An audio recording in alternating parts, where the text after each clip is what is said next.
자, 제가 요즘 부동산 문제 이야기 많이 했죠. 저보고 뭐 경제는 뭐 깊이가 없니? 잘 모르니? 이러는데요. 경제 잘합니다. 실물 경제도 좀 알고요. 이론도 좀 합니다. 대학교에서 강의도 하고요. 또 제가 뭐 좀 잘 맞춥니다. 제가 지금 부동산 활성화 경기 어쩌고 할 때 이거 미분양 사태하고 가계부채로 간다고 작년에 초이노믹스에서 최경환 부총리 들어섰을 때부터 조심해야 된다 했죠. 자, 지금 이제 터지기 시작합니다. 부동산이 최고 호황일 때도 35만 가구가 분양이 됐는데 올해 지금 50만 가구가 분양된다는 겁니다.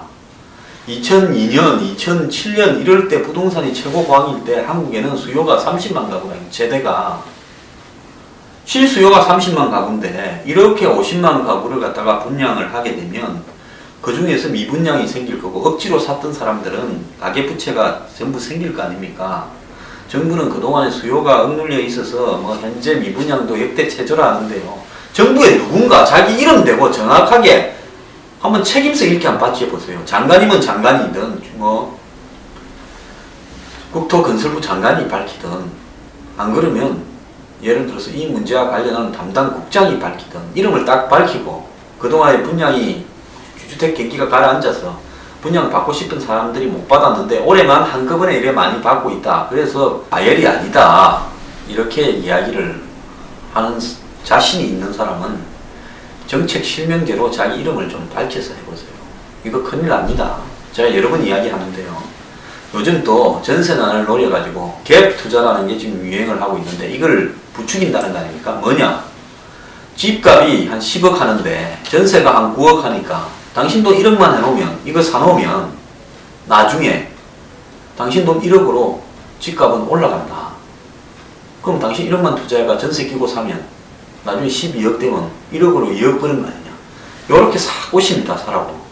자, 이런 말 누구도 책임 안 지죠. 투자는 결국 자기 책임이에요. 주식이나 부동산이나 뭐든지요. 그래 갔다가 나중에 집값이 8억 내려가면 어떻게 됩니까? 1억은 날리고요. 자기 돈. 전세값을 또 자기 돈을 토해내서 물어줘야 됩니다.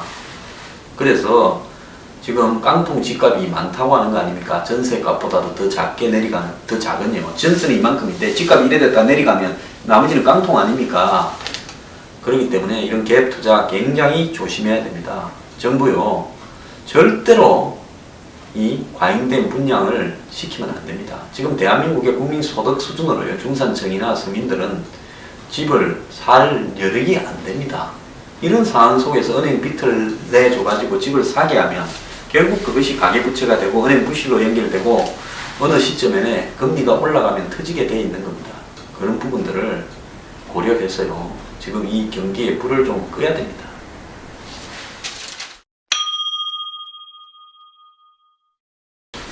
오늘 아침 신문에 이런 게 나왔습니다. 중국이 원전 시장을 주름 잡는데 중국의 기술을 전수했던 한국은 제자리다. 6년째 한국이 원전 수출을 못하고 있다. 이명박 대통령이 UAE에 원전 4기를 수출하기로 한 거 이후에 한국은 한 건도 못하고 있다. 이 이야기인데요.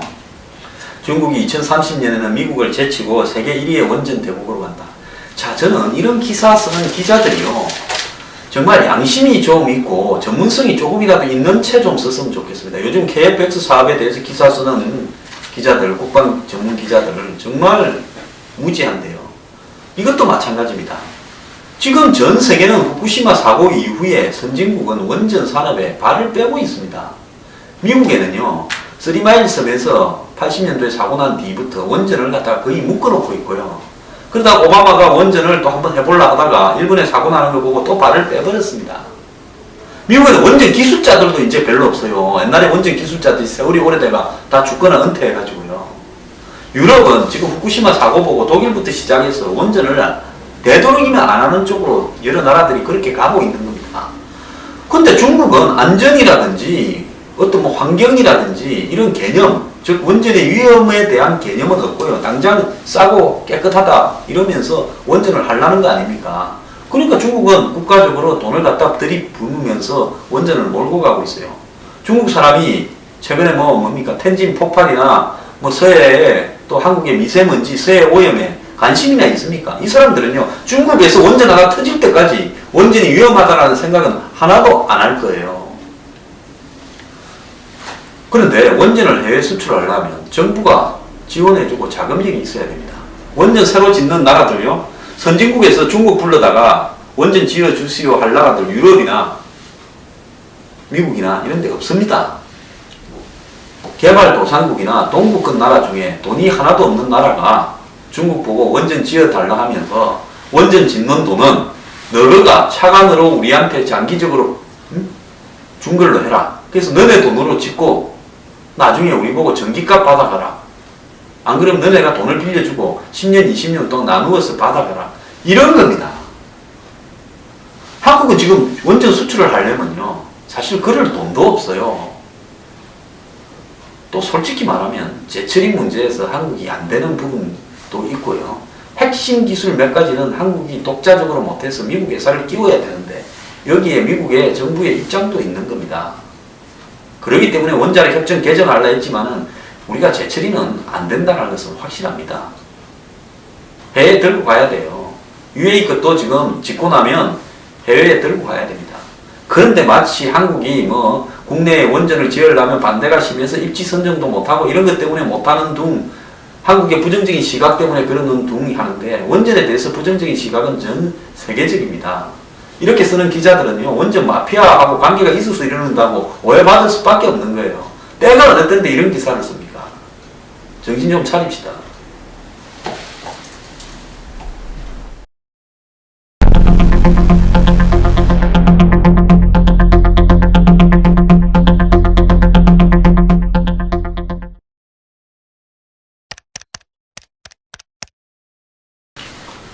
대한민국 건국 이후에 작년에 2014년에 처음으로 제조업 매출이 마이너스 1.6% 성장, 즉 마이너스 1.6% 감소했습니다. 10조 원이 넘게 제조업 매출이 줄었다는 건데요. 이거는 지금 우리가 굉장히 심각하게 바라봐야 됩니다. 어느 나라든요 제조업을 소홀히 하고 그 나라 경제가 제대로 가는 나라가 없습니다. 한때 금융이다, 문화다, IT다 해서 제조업을 소홀히 했던 미국이요. 지금 얼마나 고생을 하고 있습니까? 그래서 해외로 나갔던 기업들이 미국으로 다시 돌아오면요 땅도 그냥 주고 세금도 안 매기고 한다고 합니다. 그래서 지금 이런 상황은 한국뿐만 아니라 전 세계적인 상황이고 또 특정 정권의 문제가 아니고 한국의 고유한 여러 가지 안 좋은 조건들이 더욱더 현재 세계적 불황하에서 악화되면서 수출도 안 되고 하니까 벌어지는 상황인데요. 이런 부분들에서 지금 기업들이 빚 중독이 심해지고 있다는 겁니다. 돈 벌어서 이자도 못 갚는 이 기업이 한국에 8만 개라는 겁니다. 그래서 지금 좀비 기업 빨리 정리해야 된다고 제가 이야기를 하는 겁니다. 이런 회사들은 빨리 정리해야 됩니다. 그것은 기업을 유지하고 있는 게 다른 목적이 있기 때문입니다. 은행 돈 떼먹으려고 그러거나 주가 조작하려고 그러거나 이런 게 많습니다. 그 중에서 물론 경기가 좋아지면 다시 살아날 옥도 있겠지만 대다수는 도리를 속일 수 있으니까 옥수 구분을 빨리 해야 되고요. 중소기업 빚 의존도가 IMF 이후에 최고라는 겁니다. 중소기업 39%가 빚에 의존한다고. 갈수록 이게 올라가고 있다는 겁니다. 그래서 지금 대한민국이 한마디로 기업 구조 개선을 해야 되는데요. 예를 들어서 대기업만 일부 살아남고 대기업 중에서도 또 순위가 낮은 재벌 기업들은 부실해져 가고 있습니다. 과거에는 대기업과 중소기업 사이에 양극한데 이제 대기업 사이에도 양극합니다. 잘 나가는 몇 개 기업 외에는 버틸 데가 없는데요. 일본은요 굉장히 기술력을 분야에 가지고요. 오늘 아침에 그 조선일보 칼럼에 하나 소개됐죠. 테이프를 만드는 회사가 13,000개나 되는 그 테이프 접착력을 이용한 상품을 만들어 가지고 니히 시장이라고 뭡니까? 틈새 시장을 공략해 가지고 세계에서 매출 1위를 그 회사에서 갖고 있는 품목도 있다는 거 아닙니까? 그러니까 이런 부분에서 한국이요 기술력도 높이고 전문성도 높여가지고 기업 자체가 연구 개발하면서 경쟁력을 높여야 되는데 그러지 못하고 기업이 그냥 은행 돈 빌려서 먹고 사는 이런 기업이라든지 더 나아가서 제조업이 이렇게 축소되어 가는 부분은 정부에서 심각하게 생각을 하고 기술 혁신이라든지 연구 개발이라든지 또 기업의 구조 개선이라든지 이런 부분에 노력을 기해야 됩니다. 자, 이제 빨간불이 들어오고 있어요. 다음 정권 넘겨주고 또 그 다음 정권은 또 넘겨주다 이렇게 가다가는 언젠가는 침몰합니다. 빨간불이 들어올 때 정신 차려야 될 때라는 겁니다.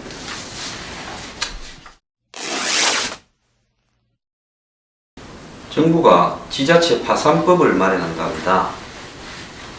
파탄 지경에 놓여 있는 지방자치단체가 많습니다. 즉 재정의 자립도가 점점점 떨어져 가지고 지방세 수입이 10%가 안 됩니다. 그러니까 자기들이 버는 거는 10%가 안 되는 지자체가 전국에 98곳이었어요. 임금비도 못 준다는 거예요, 공무원들.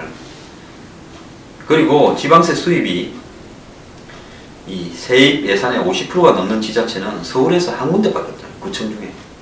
이게 굉장히 심각한 거죠. 그래서 자체 수입으로 임금비를 못 주는 지자체가 78곳이라는 겁니다. 이런데도 불구하고요, 지방 축제는 축제대로 열고 보도블록은 때만 되면 갈고 화단의 꽃은 맨날 철철이 그냥 바꾸고, 예? 또랑에다가 맨날 그냥 산책로 포장한다 하고 버스 정류소 고치고 이럽니다. 저는요, 정신 못 차리는 지자체에 대해서는 정부가 이 지자체 파산법을 좀 더 강화해가지고 완전히 문을 닫아버리고 중앙재정을 갖다가 안 줬어요. 그 지자체는 이웃 지자체에 합병해버려야 된다고 봅니다. 안 그러면 정부가 직할을 내가지고 거기에는 군수나 시장을 못 뽑게 하고 정부가 그냥 정상으로 돌아올 때까지 파산 관제인을 파견해가지고 그 지자체의 시장 역할을 하게 해야 돼요. 그리고 시의원이고 관리의원이고 다 집에 보내버려야 됩니다. 그러지 않습니까? 아니 남 돈 뜯어먹으면서 저거 공무원 월급도 못 주는 그런 지자체를 운영한다면서 무슨 정부 돈을 뺏어 먹으려고 시장 군수하고 관리의원 기초원 합니까? 그러면서요, 줄이려고 노력은 아무도 안 해요. 어쨌든 뭐 굶기지는 않을 것이고 공무원 월급은 넣을 거고 예산은 중앙정부가 주겠지 하고 하는 건데요. 그러면 지방자치단체를 하지 말고 과거처럼 전부 관성으로 하든지요. 그래서 이런 어떤 지자체들은 딱 하나를 해야 됩니다. 선거 중단, 전부 중앙정부에서 파견을 합니다. 부도나는 지자체는요. 그렇게 해서 가야 됩니다. 지방자치단체 선거제도가요, 민주주의를 강화시키는 게 아니라 대한민국을 망쳐가고 있는 측면도 많다라는 걸 사람들은 알면서 말을 못하는데 저는 기하게 할 말 안 할 말 다 하는 사람이니까 하겠습니다. 부도난 지자체는 문 닫아야 되고 중앙에서 재산관리인을 파견해야 됩니다. 그건 제 생각입니다.